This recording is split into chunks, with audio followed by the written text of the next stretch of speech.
చెప్పేది ఖర్చు పెట్టలే పైసలు చెప్పేదా ఓట్లకు పైసలు కూడా అవసరం లేదు. ఎందుకు బదిలాడతానో అర్థం చేసుకో. నీ కొడుకు కొరకే నీ కొడుకు బదిలాడింది వేరు. నువ్వు తినకున్నా తిన్నా ఇప్పుడైతే నువ్వు చేతులు పట్టుకున్నావు. ఎక్కువ మేము చేస్తాం కానీ నువ్వు అంటేనే ఇగో నువ్వు ఓకే చెప్పాలి. ఇంతమంది చెప్పాలి అంతే. తప్పుల విషయం మేము మనిషి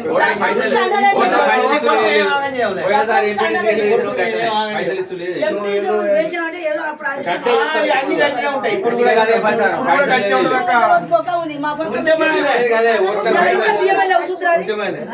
గదే ప్రచారం చేస్తాం మేము. అందరూ పైసలు గదే ప్రచారం చేస్తాం. మరి మీకేం లేకపోతే మేము ఉన్నామమ్మా.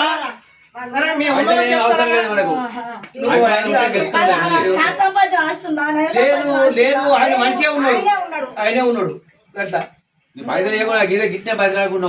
అమ్మా నిన్నే ఆగం కావాలని మేము కోరుకోమమ్మా. అర్థమైందా? మా సాధ్యమైనంత మేము కూడా పోరాడతాం. మంది నా మనం అందుకో ఇల్లు కాలు పట్టుకుని వేయించుకుంటాం. నీ కొడుకు